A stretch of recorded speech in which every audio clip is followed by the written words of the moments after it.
WhatsApp guys, welcome back once again. So दोस्तों, आज की कहानी जो एक्सप्लेन करने जा रहे हैं उसका नाम है एंटी बेलम। तो समय चल रहा है अमेरिकन सिविल वॉर का। जगह है लुजियाना का कॉटन प्लांटेशन कैंप, जहां पर ब्लैक लोगों पर अत्याचार किया जा रहा है। उन्हें गुलाम बना के रखा गया है, जिसमें सिर्फ यंग लोग हैं। कोई भी बूढ़ा या फिर बच्चा आपको इसमें नहीं मिलेगा।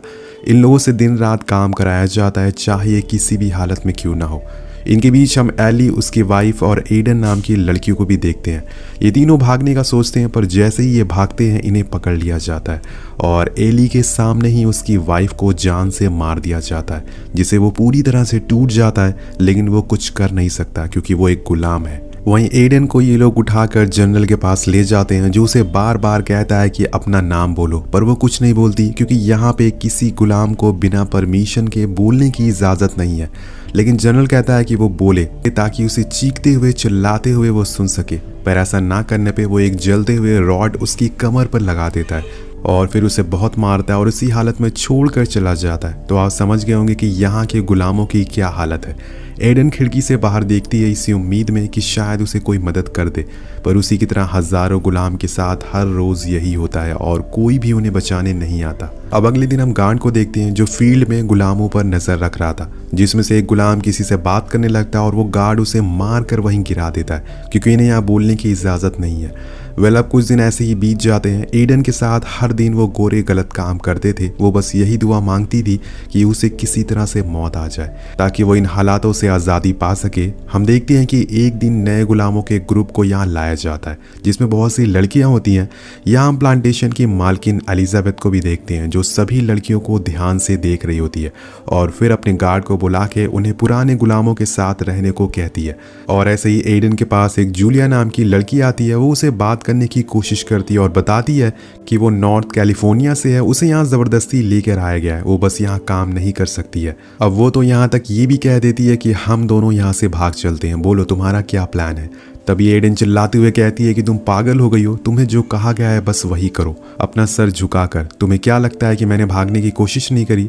जिसके बाद वो अपने जख्म दिखाती है। लेकिन जूलिया को यकीन ही नहीं हो रहा था क्योंकि अब तक वो आज़ाद थी और अचानक से उसकी ज़िंदगी में पूरी तरह से बदलाव आ गए थे। अब यहाँ जूलिया उसे समझाती है, उसे बताती है कि वो प्रेग्नेंट है। तो एडन उसे खुद के सामने बैठाकर उसे समझाती है कि तुम्हें चुप रहना होगा, नहीं तो ये वाइट लोग तुम्हारे और तुम्हारे बच्चे दोनों को मार डालेंगे। लेकिन जूलिया को अभी सच्चाई का पता नहीं था कि उसके साथ क्या हो सकता था, इसलिए वो गुस्से में वहां से चली जाती है। उसी रात कुछ बड़े लोगों की पार्टी थी, जिसमें डैलियन नाम के सोल्जर के पास जूलिया को बुलाया जाता है। तो डैनियल उसे कहता है कि तुम बहुत ही प्रीटी हो, लेकिन थोड़ी देर बाद वो उसे बुरी तरह से मारता है क्योंकि उसने बिना परमिशन के उसके सामने बोल दिया था। वो आदमी उसे इतना मारता है कि उसके बच्चे तक की मौत हो जाती है। अब जूलिया वहीं रोती रहती है, पर कोई उसकी मदद करने नहीं आता क्योंकि उसने तो रूल तोड़ा था।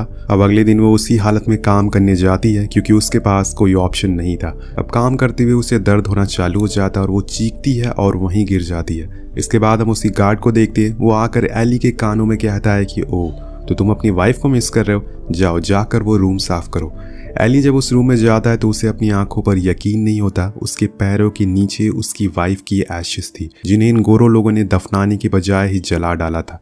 उसकी राख में उसकी वाइफ की लॉकेट मिलती है, जिसे वो पहन लेता है और उस राख को देखकर वो अंदर से टूट जाता है और बस वहीं बैठकर रोने लगता है। उसका बस इतना कसूर था कि वो ब्लैक था। अगर इसका भी रंग गोरा होता तो आज इसका प्यार इसके पास होता। वहीं दूसरी ओर हम एडन को देखते हैं, जो कि जनरल के रूम में थी। वहाँ उसके साथ वही होता है जिसकी अब उसे आदत हो चुकी है। जिसके बाद वो सो जाती है, लेकिन जब उसकी आंख खुलती है तो उसके आसपास का माहौल ही बदला हुआ था। यहाँ पे हम एडन को देखते हैं, पर एक नई आइडेंटिटी के साथ, वेरोनिका के नाम से। अब उसके साथ साथ उसका हस्बैंड कैनेडी और उसकी बेटी एली भी मौजूद थी। वो एक बहुत बड़ी सोशियोलॉजिस्ट थी। पर आप लोग सोच रहे होंगे कि पहले तो ये किसी और ज़माने में थी, पर अचानक से 21वीं सेंचुरी में कैसे आ गई। तो हम आपको बता दें कि ये कोई टाइम ट्रैवल नहीं है। कुछ ही देर में आपको एक बहुत ही बड़ा ट्विस्ट मिलने वाला है जो आपका दिमाग हिला देगा। आगे बढ़ते हैं। अब यहाँ हम वेरोनिका को एक डिबेट करते हुए देखते हैं, जहाँ वो ब्लैक के साथ हो रहे बर्ताव के लिए अपनी राय देती है और लोगों को बता रही थी कि ये सब जो भी हो रहा है सब गलत है और इसके ऊपर वो आवाज़ भी उठाएगी। इसके बाद उसकी एलिजाबेथ नाम की लड़की से एक वीडियो कॉल होती है, जो उसकी लिपस्टिक का मजाक उड़ाते हुए कहती है कि तुम्हारी लिप्स तुम्हारी स्किन टोन से मैच नहीं हो रही है, जिससे नाराज होकर वेरोनिका कॉल को काट देती है। पर तब तक वहाँ उसकी बेटी आ जाती है, जिसने एक ड्राइंग बनाई थी, जिसे देखकर वो बहुत ही खुश होती है। यहाँ हमें पता चलता है है कि वेरोनिका को एक सेमिनार में जाना है जहाँ पे उसे एवरी लाइव्स मैटर पर स्पीच देनी है। अब कुछ ही देर में हम उसे होटल में देखते हैं जहाँ पे उसके लिए किसी ने कॉटन प्लांट का बुक ही सेंड किया था जिस पे लिखा था कि looking forward to your home. अब इसका मतलब क्या है ये तो आपको आगे पता चलेगा, पर आपने उन कॉटन्स को देखकर कुछ आइडिया लगा लिया होगा। अब वेरोनिका अब सेमिनार में होती है, पर उसके पीछे हम उसके ही रूम में एक और लेडी को देखते हैं जो उसकी बेटी की बनाई हुई पेंटिंग को बहुत ही ध्यान से देखती है और फिर चली जाती। सेमिनार शुरू होता है और वो अपना ब्रांड लॉन्च करती है, एंग्री ब्लैक वुमेन, और कहती है कि जिस तरह से ब्लैक वुमेन को इग्नोर किया जा रहा है हमें वो नहीं होने देना है, हमें उनके लिए आवाज उठानी है।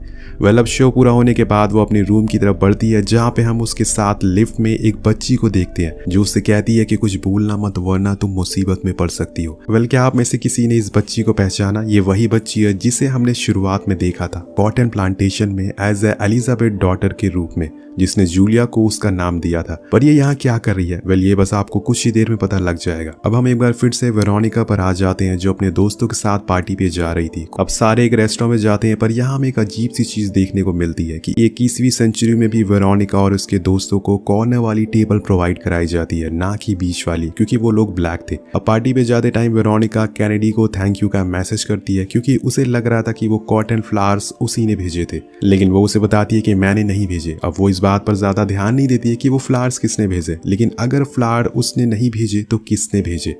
वेल, पार्टी ओवर होने के बाद वेरोनिका और उसके दोस्त अलग कैब बुक करते हैं क्योंकि उनका घर अलग था, पर यहाँ शायद कुछ ऐसा होता है जो थोड़ा सा अजीब था। वेरोनिका कैब में बैठ जाती है, पर थोड़ी ही देर बाद उसके पास कैब ड्राइवर का कॉल आता है जिसे उसने बुक करा था। तो फिर ये कार किसकी है अगर उसका कॉल आ रहा है इसके पास? अब वो उस फोन को उठाती है लेकिन उसे कुछ सुनाई नहीं दे रहा था क्योंकि म्यूजिक बहुत ही लाउड होता है। वो ड्राइवर को साउंड कम करने को कहती है पर वो कम नहीं करता, और तभी हमें पता चलता है कि कैब में कोई और नहीं बैठा बल्कि एलिजाबेथ बैठी है जो उसी कॉटन प्लांटेशन की मालिक है। अब वेरोनिका इसके आगे कुछ समझ पाती कि पीछे से एक आदमी वेरोनिका को बेहोश कर देता है, और इसी बीच उसके दोस्तों की कार उसके साइड से होकर गुजर जाती है, पर उन्हें इस बारे में जरा भी अंदाजा नहीं होता कि वेरोनिका के साथ क्या हो रहा है। अब सीन शिफ्ट होकर पहुंचता है लुजियाना में। जब एडन की आंख खुलती है तो उसे फोन रिंग की आवाज आती है। वो बाहर जाती है तो वहां उसे जनरल किसी से फोन पर बात करते हुए सुनाई देता है कि सब अरेंजमेंट हो चुकी है, तुम बस आ जाओ।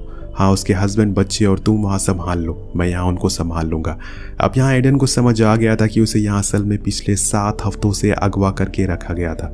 यहाँ पर जो भी लोग थे उनके साथ भी यही हो रहा था। यहाँ के नेटिव लोग या फिर गोरे लोग, उन्हें इसे धोखे में रखा गया था कि कोई टेक्नोलॉजी यहाँ से बाहर नहीं है, वो बस गुलामों की दुनिया में जी रहे हैं। लेकिन सच्चाई कुछ और ही होती है। असल में ये अमेरिका का एक पिछड़ा गाँव है जहाँ लोगों का आना जाना नहीं है, और इसी का फ़ायदा उठाकर लोगों को यहाँ लाया जाता है, उनसे गुलामी करवाई जाती है। और ये लोग बस ऐसा मानते हैं कि ये सिविल वॉर के समय में जी रहे हैं जब अमेरिका में काले और गोरों के बीच में भेदभाव होता था, और वही आज भी ये लोग कर रहे हैं। वेल, वहीं अब एडन को समझ आ गया था कि उसे अब जनरल के उसी फोन की तलाश है जिसे वो यहाँ से निकल सकेगी और मदद के लिए लोगों को बुला सकेगी।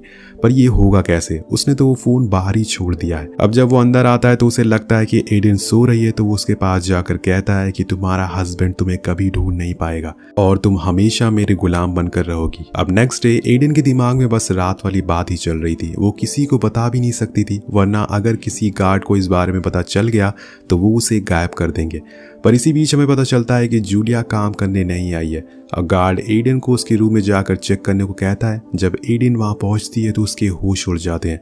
वो जूलिया की लाश सीलिंग से लटकी हुई देखती है। अब ये देखकर वो पूरी तरह से सहम जाती है। जूलिया को लगने लगा था कि वो कभी यहाँ से नहीं निकल पाएगी, इसलिए उसने खुद की जान दे दी। लेकिन एडन जूलिया जितनी कमजोर नहीं है, वो आजाद होकर रहेगी। अब उसके अंदर बहुत सारा गुस्सा और नफरत भर चुकी है। वो दोबारा फील्ड में जाती है और एली से कहती है कि हम आज यहाँ से भागेंगे, रात में तैयार रहना। अब कुछ ही देर में अंधेरा हो जाता है। जनरल भी सो गया था। एडन मौका देख के फोन ऑन करके बाहर आ जाती है क्योंकि फोन बस जनरल के फेस से ही खुलता था। अब बाहर आने पे उसे एली भी दिख जाता है। दोनों साथ में आगे बढ़ते हैं, पर बीच में ही उन्हें 2 गार्ड्स दिख जाते हैं, जिसकी वजह से उन्हें फोन वहीं छुपाना पड़ता है। अब वो फोन जब गार्ड को मिलता है तो वो उसे अपने पास रख लेता है क्योंकि इस एरिया में फोन का इस्तेमाल करना अलाउड नहीं है। पर जिस गार्ड के पास फोन होता है उसे टॉयलेट आ जाता है, जिसे करने वो झाड़ियों में चला जाता है जहाँ पे एली उसे पकड़ लेता है और जान से मार देता है। जिसके बाद एडन फौरन 911 पर कॉल करती है, लेकिन वो कुछ बता पाती कि तब तक कॉल ड्रॉप हो जाती है और इन दोनों की इतनी बुरी किस्मत होती है कि फ़ोन भी बंद हो जाता है। सो एडन एली को बताती है कि ये फ़ोन जनरल के फेस से ही खुलेगा, इसलिए हमें वापस अंदर जाना होगा। अब एली उसका साथ देता है तो वो अंदर जाती है, पर तब तक जनरल उठ चुका था। वो एडन को देख लेता है और बहुत मारता है, पर इसी बीच एली भी वहां आ जाता है और एडन को बचाने के चक्कर में उसकी और जनरल की लड़ाई होने लगती है